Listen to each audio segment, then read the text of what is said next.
news is live on Class 91.3 FM in Accra, Ho FM 92.5 in the Volta region, Dagbon FM 102.5 in Tamale, Radio 192.1 in the Upper West region, Radio Power 96 in Spain. Around the world, join us on classfmonline.com. Coming up in the next 15 minutes, the Ghana Health Service set up a committee to probe missing newborn as staff face prosecution.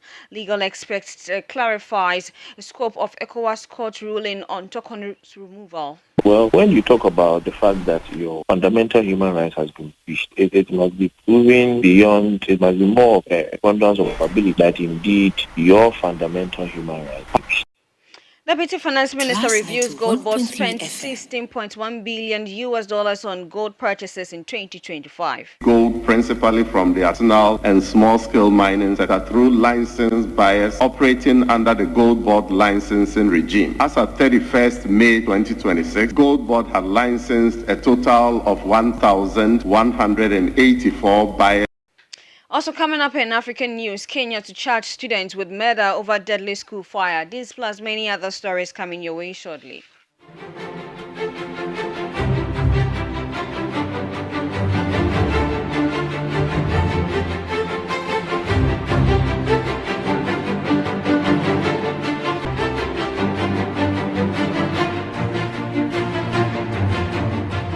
This is the Class Breakfast News.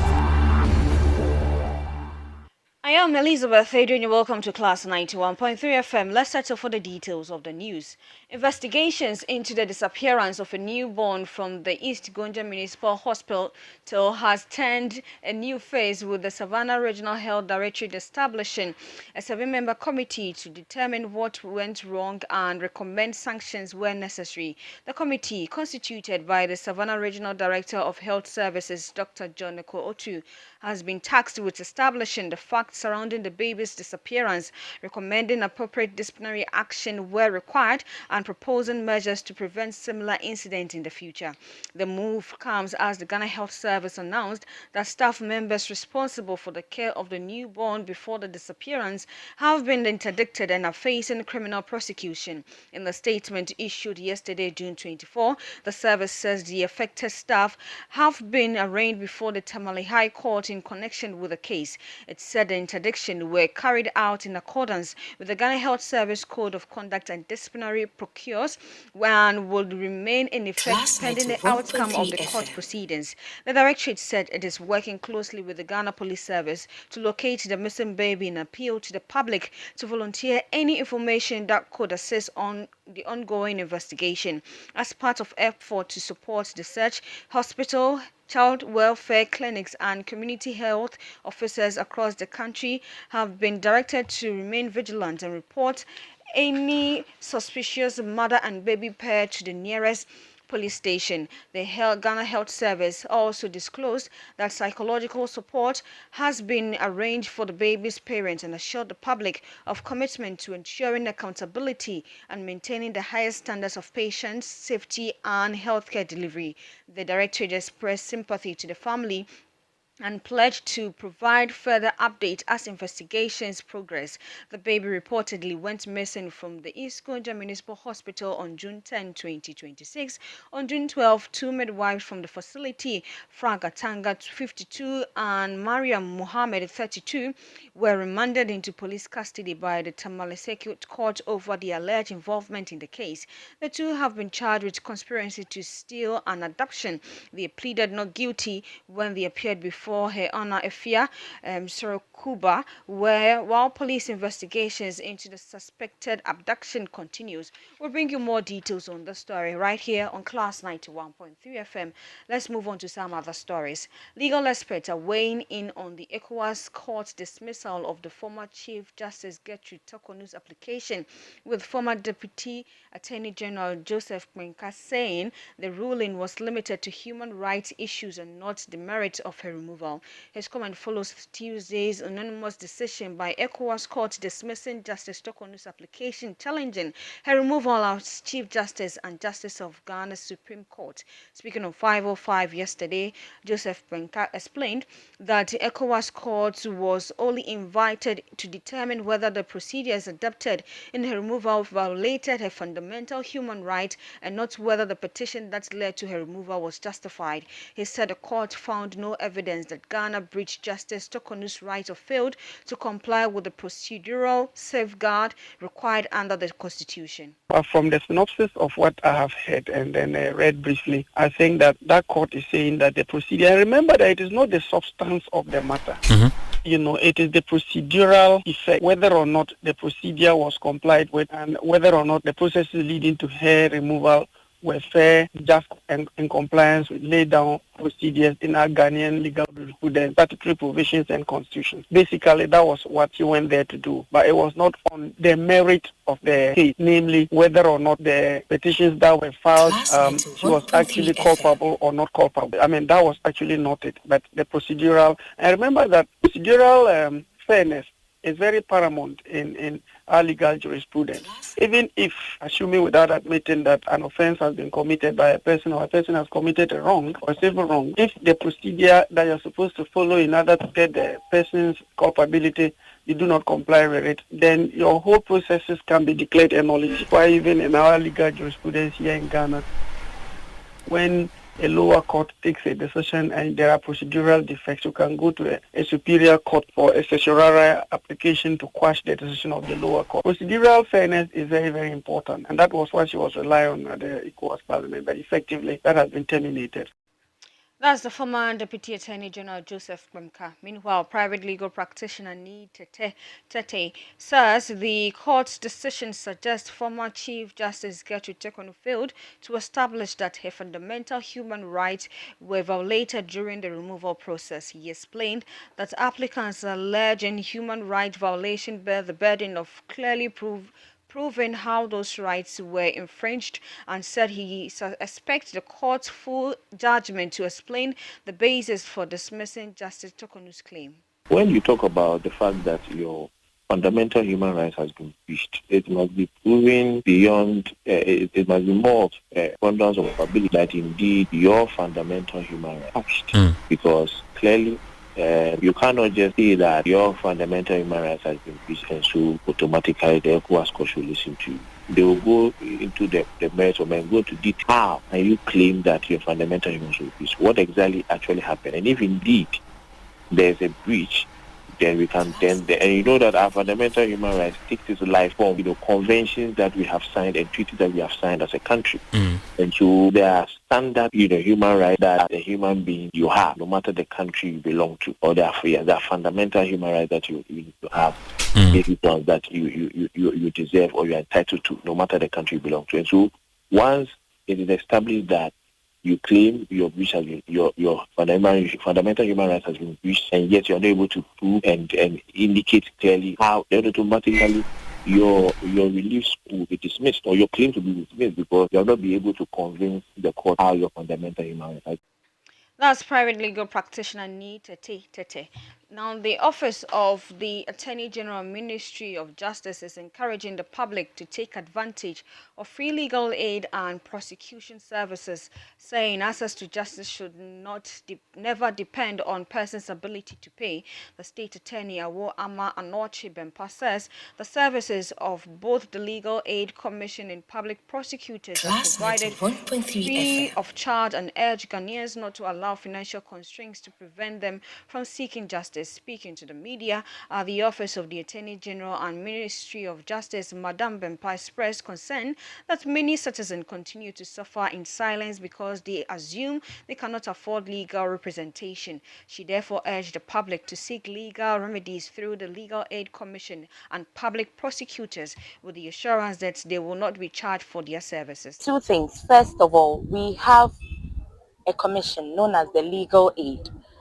Those people there are public defenders. They are mandated to conduct cases for the general public for free. So you can go there, you see them with your case. If you have a good case, best believe that they are ever willing and ready to conduct your cases for you. We also have public prosecutors, and I work with the Office of the Attorney General and Ministry of Justice. I'm a state attorney, and I'm also mandated to prosecute cases, criminal cases in court. So these are the two agencies that are responsible for public prosecution and public defense. Having said that, lawyers are also enjoined to conduct pro bono cases. So it depends. If you see the right lawyer, if you speak to the right lawyer, you could get a service for free. That's State Attorney Awo Ama Anoche Bempa. With electricity tariffs set to rise by 3.49% and water tariffs by 0.85% from July 1, the Ghana Union of Traders Association is urging the Public Utility Regulatory Commission to suspend the increases, insisting they are unjustified. The cause follows PRC announcement of a new tariff review that will see electricity and water charges adjusted from next month. In a statement issued yesterday, Guta challenged the basis for the tariff adjustment, describing the reason advanced by the Commission as unconvincing and repetitive. According to the association, sectors such as exchange rate movement, inflation, fuel cost, and electricity generation mix have repeatedly been cited to justify tariff increases over the years and do not adequately support the latest review. Guta urged that the cedi's depreciation of 4.18% between April and May is too marginal to warrant higher utility charges. It noted that inflation increased only slightly from 3.4% to 3.7% during the review period. The association further pointed out that the fuel prices declined during the second pricing window of June, with petrol prices falling by 9.3% and diesel by 1.7%. It's maintained that there are currently no major operational challenges within the power generation sector, stressing that existing infrastructure is functioning effectively. Guta is therefore calling on the Public Utility Regulatory Commission to reconsider the planned tariff increase before the new rates take effect on July 1, 2026. Investigation into the 320-kilogram shipment intercepted in Australia has led to the arrest of a Ghanaian suspect, according to the Narcotic Control Commission. The suspect was arrested following intelligence-led operations. The NACOC Director General, Brigadier General Maxwell Mante, disclosed that after the destruction of seized cannabis and cocaine yesterday, the Brigadier General Mante said the arrest forms part of ongoing effort to dismantle what it believes to be a drug trafficking syndicate operating through Ghana. He stressed that the Commission will not spare any individual found complicit in the alleged network responsible for transporting drugs from Ghana to international destinations. Let me inform you that I'm aware that you all know of the Australian methamphetamine saga. Through the efforts of narcotics in collaboration with the Bureau of National Investigation and other security agencies, I'm happy to announce that we have picked the lead shipper. We did that over 3 nights. My officers slept out of their homes for 3 months and successfully picked the person who led that enterprise. We'll be picking more. Whoever is involved, and like I always say, it is only God and the court that can free you. We'll get to the bottom of this enterprise and make sure that Ghana will not be declared as a narco state. It is our determination that after the World Drugs Day on Friday, we are going to go out and hunt for those whose activity or whose business is to just sell drugs to destroy our young ones. Like my deputy always says, this is just the grace period. If you know you are involved in it, I'm only advising you because we will come after you. And nobody, and I say nobody, apart from God and the courts, who can free you. That's NACOC Director General Brigadier Maxwell Mante.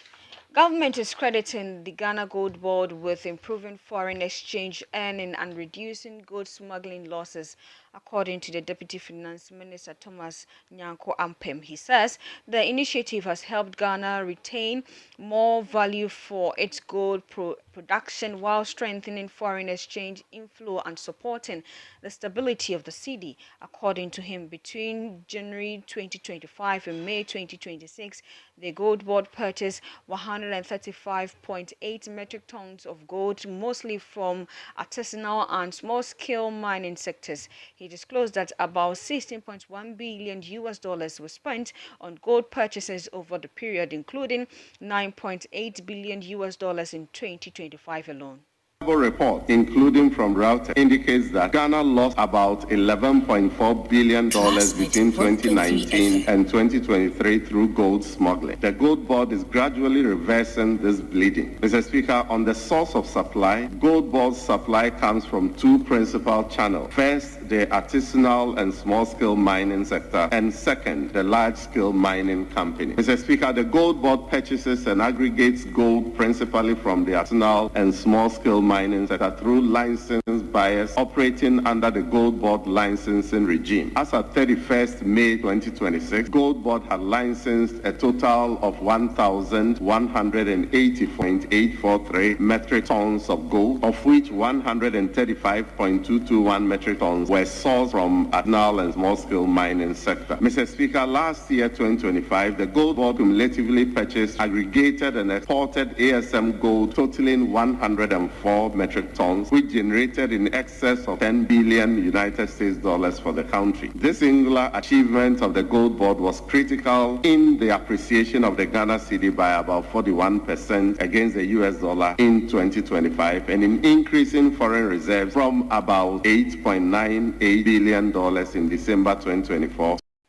That's the Deputy Finance Minister Thomas Nyako Ampem. To some African news, Kenya prosecutors say they are preparing to charge several students with the murder of their schoolmates following a suspected school arson attack last month. 16 pupils, aged between 15 and 18, died and dozens more were injured when a fire broke out in a dormitory in the northwest of the capital of Nairobi. 8 students were later arrested after police said they may have been involved in starting the fire by setting mattresses light near an exit. We'll bring you more details on this story right here on Class 91.3 FM. For now, that ends the Class Breakfast News with me, Elizabeth Edu. For more news and updates, do log on to classfmonline.com. The morning show continues with Kwame Jumo Ajama and the team. Do stay and enjoy the rest of our programs. Good morning.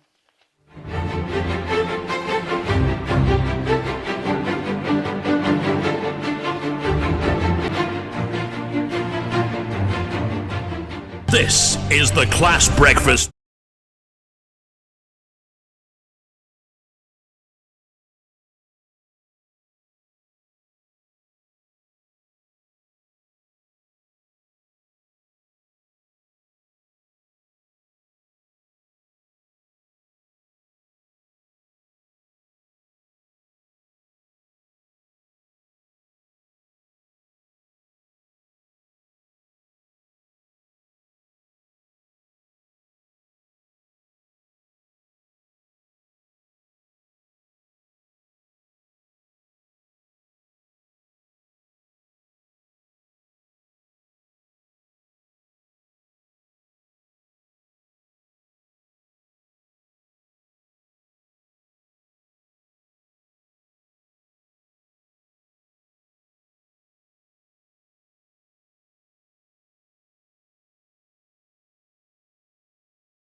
and fast. South Africa getting a result against South Korea, which will mean that they are qualifying for the next stage of the competition. And then, of course, for Mexico, they have made it 3-3. The one of the hosts who have won all the 3 matches they played so far. This World Cup is being played in 3 different countries: Mexico, the United States, and Canada becoming the first of the 3 to lose a game. But South Africa will be very, very happy with progress after that 1-0 result against Korea has put them in a very, very, very good position indeed.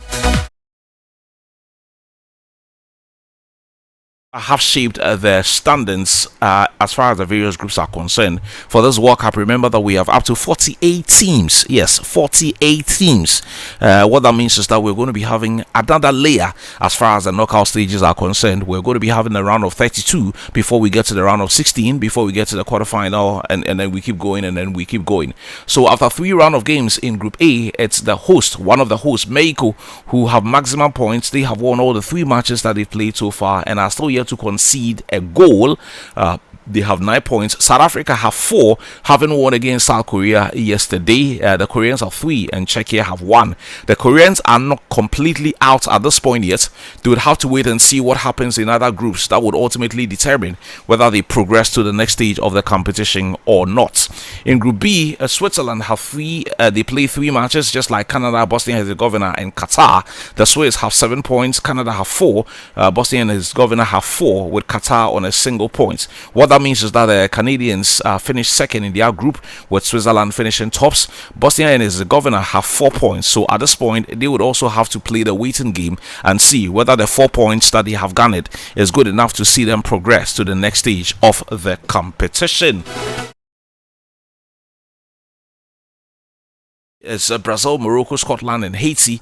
Brazil winning the group with 7 points. Morocco also on 7 points. Only goal difference separating these 2 teams. The Brazilians scoring as many as 7 goals in the matches that they played so far. The Moroccans scoring as many as 6 goals, having scored on match day 1. They scored 1 against Brazil. On match day 2, they scored 1 against Scotland. And then yesterday, they managed to hit 4 past Haiti. But they've conceded a goal in 2 of the games they've played so far, and that's why they finished second to Brazil. So clearly they are qualifying, but Scotland again would have to wait and see whether the 3 points that they have is good enough to see them progressing through to the next stage of the competition. In Group D, the United States are yet to get into action. They'll be playing against Turkey. That group has the USA, Australia, Paraguay, and the European side. The US have won all the 2 matches they played so far. Australia have won 1, Paraguay have won 1, with Turkey not winning anyone. The US play Turkey, with Australia playing Paraguay. The winner of that game is in a very good position to qualify for the next stage of the competition.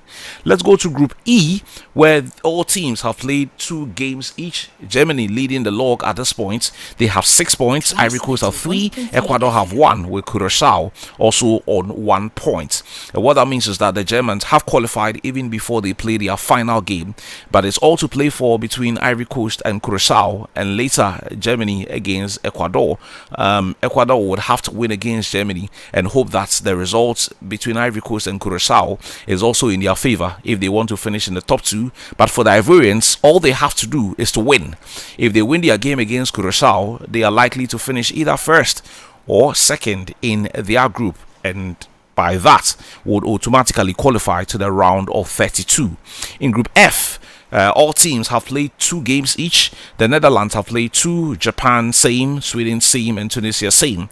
The Netherlands lead the log at this point. They have 4 points. Japan have 4. Sweden have 3, with Tunisia on no points.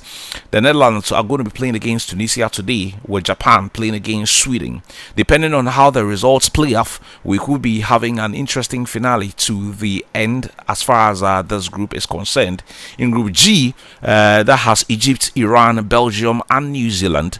All the teams in here have played 2 matches each, but the Egyptians, the African side, lead the league table on 4 points. Iran have 2, Belgium have 2, and New Zealand have 1. The Egyptians have won 1 game. That was on match day 2 against New Zealand and drawn against Belgium. Iran have drawn all the 2 matches they've played, same as Belgium, and incidentally, the Egyptians play against Iran in their final group game, with Belgium playing against New Zealand. The Belgians being highly tipped to qualify for the next stage of the competition. In Group H, it is Spain, Uruguay, Cabo Verde, and Saudi Arabia. The Spaniards are currently leading the log on 4 points, having won 1 and drawn 1. Uruguay have 2 points, having drawn all the 2 matches they played at this year's competition. Cabo Verde, the West African side, have 2 points, also drawing all the 2 matches, with Saudi Arabia on a single point, drawing 1 of the 2 matches they played so far and losing heavily to Spain by 4-0. So all of these teams are going to be going into action on a final day. Spain will be playing against Uruguay, with Cabo Verde playing against Saudi Arabia.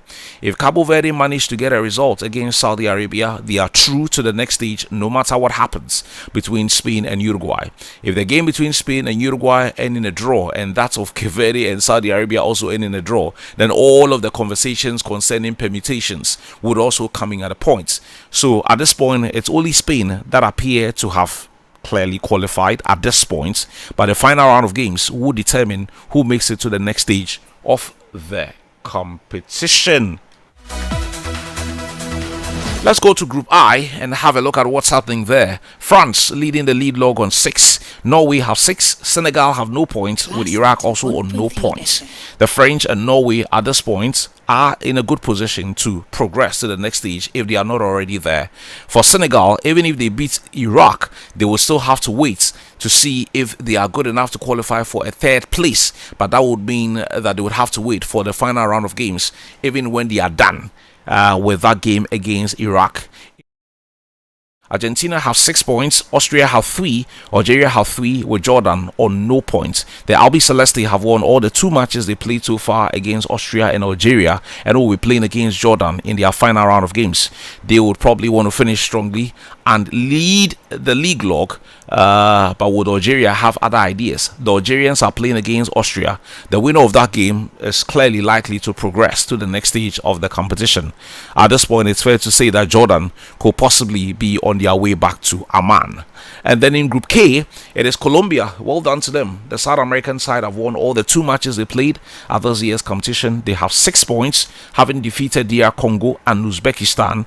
Portugal have 4, with DR Congo on a single point. What that means is that if Colombia are able to get anything from the game against Portugal, they would finish as group winners. If Portugal is also able to defeat Colombia, then they will finish as group winners. For DR Congo, their task is very simple. Beat Uzbekistan and beat them well, so that you garner 4 points, which will be good enough to at least finish in 3rd position. And then in Group L, which is a group of interest to all of us, England lead the league log on 4, Ghana have 4, Croatia have 3, with Panama on no points. At this point, Ghana is also in a very good position, but we play against Croatia in that final round of games. If we get something out of that game, then we are clearly in a position to progress to the next stage. At this point, we still have to wait for all the groups, because 4 points may or may not be enough as far as qualification.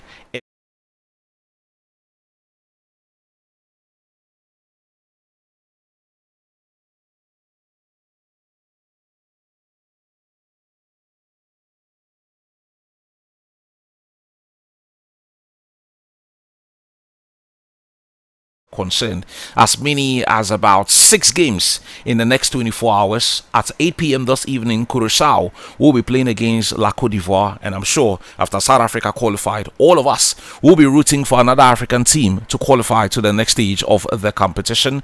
In Group F, it's in that same group, which is Group E, Ecuador will be playing against Germany. The Germans have won all the 2 games they've played so far and scoring as many as 9 goals, with Ecuador only picking up a point in their game against Curaçao. So they need to win to at least finish 2nd or 3rd in the group. And then at 11 p.m, so those 2 games in Group E are all going to be played simultaneously to stop any kululu anywhere. Côte d'Ivoire playing against Curaçao, with Germany playing against Ecuador. At 11 p.m, Japan will be playing Sweden, same time as Tunisia will be playing against Holland or the Netherlands. Tunisia have lost all their 2 games so far and have lost heavily as well. On match day 1, they lost by 5-1 to Sweden, and then on match day 2, they lost by 4 goals to Japan. Will they finish strongly, at least with something to take back to Tunis?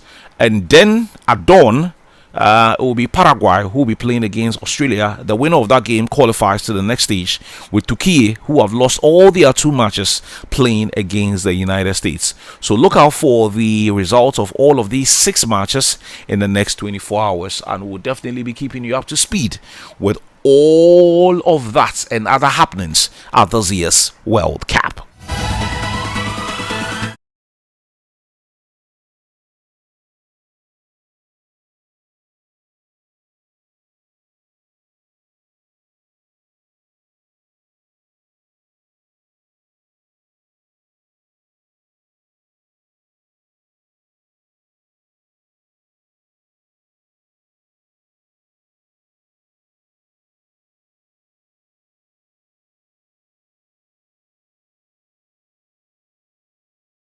Till 10 a.m. You keep your messages coming on WhatsApp number 0500,000 202 0500,000 202. This is Class 91.3 FM.